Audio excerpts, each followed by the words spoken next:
ಹತ್ತಿಯಂತೆ ಬಿಳಿಯಾದ ಮೃದುವಾದ ಇಡ್ಲಿ ಹೇಗೆ ಮಾಡೋದು ನೋಡೋಣ ಬನ್ನಿ. ಇದು ಮಿಕ್ಸಿ ಜಾರ್ ಬಳಸ್ಕೊಂಡು ಮಾಡಿರೋದು, ಸೋಡಾ ಏನೂ ಹಾಕಿಲ್ಲ, ವೆಟ್ ಗ್ರೈಂಡರು ಇಂಥದ್ದೇನೂ ಬಳಸಲಿಲ್ಲ. ಹಾಗೆ ನೋಡಿ ಎಷ್ಟು ಮೃದುವಾಗಿ ಬಂದಿದೆ. ನಮಸ್ತೆ, ನಾನು ನಿಮ್ಮ ಲತಾ, ವೆಜ್ ರೆಸಿಪೀಸ್ ಆಫ್ ಕರ್ನಾಟಕಕ್ಕೆ ನಿಮಗೆಲ್ಲರಿಗೂ ಮತ್ತೊಮ್ಮೆ ಸ್ವಾಗತ. ಮೊದಲಿಗೆ ಇಲ್ಲಿ ನಾನು ಅರ್ಧ ಕಪ್ಪಷ್ಟು ಉದ್ದಿನಬೇಳೆ ತೊಗೊಳ್ತಾ ಇದ್ದೀನಿ. ಹಾಗೆ 1/4 ಕಪ್ಪಷ್ಟು ಗಟ್ಟಿ ಅವಲಕ್ಕಿನ ತೊಗೊಳ್ತಾ ಇದ್ದೀನಿ. ನೀವು ಗಟ್ಟಿ ಅವಲಕ್ಕಿ ಹಾಕಿದ್ರೆ ಚೆನ್ನಾಗಿರುತ್ತೆ, ಸಿಗಲಿಲ್ಲ ಅಂದರೆ ಮಾತ್ರ ಮೀಡಿಯಮ್ ಅವಲಕ್ಕಿ ಬೇಕಾದರೆ ಹಾಕ್ಕೊಳ್ಬೋದು. ಹಾಗೆ ಒಂದು ಅರ್ಧ ಚಮಚದಷ್ಟು ಮೆಂತ್ಯ ಮಾತ್ರ ಆಪ್ಷನಲ್ಲು, ಆದರೆ ಅದು ಹಾಕಿದ್ರೆ ಹಿಟ್ಟು ಹುದುಗೋದಕ್ಕೆ ತುಂಬ ಸಹಾಯ ಆಗುತ್ತೆ ಮತ್ತು ನಮ್ಮ ಜೀರ್ಣಕ್ರಿಯೆಗೂ ತುಂಬ ಒಳ್ಳೆಯದು, ಅದಕ್ಕೋಸ್ಕರ ಹಾಕಿದ್ದೀನಿ.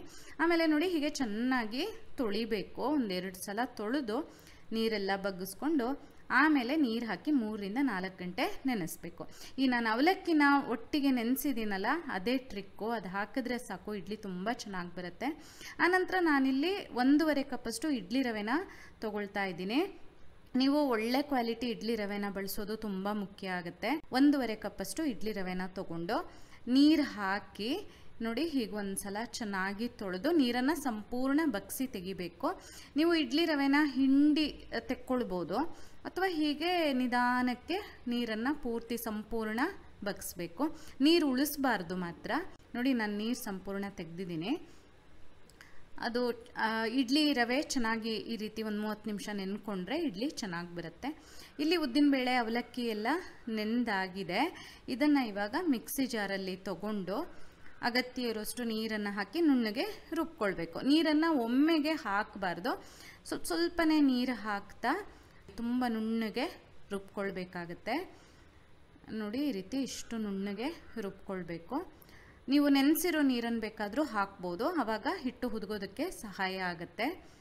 ಆಮೇಲೆ ಈಗಾಗಲೇ ತೊಳೆದು ನೆನೆಸಿಟ್ಟಿದ್ವಲ್ಲ ನಾವು ಇಡ್ಲಿ ರವೆ, ಅದಕ್ಕೆ ರುಬ್ಬಿರುವಂತಹ ಉದ್ದಿನಬೇಳೆ ಮತ್ತು ಅವಲಕ್ಕಿನ ಹಾಕ್ಕೊಳ್ತಾ ಇದ್ದೀನಿ. ತುಂಬ ನೀರು ಹಾಕಿಬಿಡಬೇಡಿ ಕೊನೆಗೆ. ಇದು ಇಡ್ಲಿ ಮಾಡುವಾಗ ಹೇಗೆ ಅಂದರೆ ತುಂಬ ದಪ್ಪನೂ ಇರಬಾರ್ದು, ತುಂಬ ಗಟ್ಟಿನೂ ಆಗಬಾರ್ದು, ತುಂಬ ತೆಳ್ಳಗೂ ಆಗಬಾರ್ದು. ನೋಡಿಕೊಂಡು ನೋಡಿ ಈ ರೀತಿ ದಪ್ಪ ದೋಸೆ ಹಿಟ್ಟಿನ ಹದಕ್ಕೆ ಕಲಿಸ್ಬೇಕಾಗತ್ತೆ. ಆಮೇಲೆ ಈ ರೀತಿ ಚೆನ್ನಾಗಿ ಕೈಯಲ್ಲಿ 1-2 ನಿಮಿಷ ಚೆನ್ನಾಗಿ ಮಗ್ಚಬೇಕು, ಮಿಕ್ಸ್ ಮಾಡಬೇಕು. ಅದು ಕೂಡ ತುಂಬ ಇಂಪಾರ್ಟೆಂಟು. ನಿಮಗೆ ಕಾಣಿಸ್ತಾ ಇದೆಯಲ್ಲ ಎಷ್ಟು ದಪ್ಪ ಮಾಡ್ಕೊಂಡಿದ್ದೀನಿ ಅಂತ. ಮಿಕ್ಸಿಲಿ ನೀವು ರುಬ್ಬಿ ಹಿಟ್ಟನ್ನು ತಯಾರಿಸ್ಕೊಳ್ಳುವಾಗ ಇಷ್ಟು ತೆಳ್ಳಗೆ ಇದ್ದರೆ ಸರಿಯಾಗುತ್ತೆ. ಗ್ರೈಂಡರಲ್ಲಿ ಮಾಡಿದರೆ, ವೆಟ್ ಗ್ರೈಂಡರಲ್ಲಿ ಮಾಡಿದ್ರೆ ಇನ್ನೊಂದು ಸ್ವಲ್ಪ ಗಟ್ಟಿಯಾಗಿ ಮಾಡ್ಕೊಳ್ಬೋದು. ಆನಂತರ ಮುಚ್ಚಳ ಮುಚ್ಚಿ 7ರಿಂದ 8 ಗಂಟೆ ಹಿಟ್ಟು ಹುದುಗೋದಕ್ಕೆ ಬಿಟ್ಟಿದ್ದೆ. ನೋಡಿ ಎಷ್ಟು ಚೆನ್ನಾಗಿ ಬಂದಿದೆ. ಅದಕ್ಕೆ ರುಚಿಗೆ ತಕ್ಕ ಹಾಗೆ ಉಪ್ಪನ್ನು ಹಾಕಿ ಹಗುರವಾಗಿ ಕಲಿಸ್ಬೇಕು. ತುಂಬ ಹೊತ್ತೇನು ಕಲಿಸೋದು ಬೇಡ, ಉಪ್ಪೆಲ್ಲ ಮಿಕ್ಸ್ ಆಗೋ ಥರ ಕಲಿಸಿದ್ರೆ ಸಾಕು. ನಾನು ಆಗಲೇ ತೋರಿಸಿದಂಗೆ ಉದ್ದಿನಬೇಳೆ ಜೊತೆ ಅವಲಕ್ಕಿನ ಹಾಕಿ ನೆನೆಸಿ ಮಾಡಿದ್ವಲ್ಲ, ಆ ರೀತಿ ಮಾಡಿದರೆ ಈ ರೀತಿ ಚೆನ್ನಾಗಿ ಹಿಟ್ಟು ಹುದುಗಿ ಬಂದು ಇಡ್ಲಿ ತುಂಬ ಮೃದುವಾಗಿ ಚೆನ್ನಾಗಾಗುತ್ತೆ.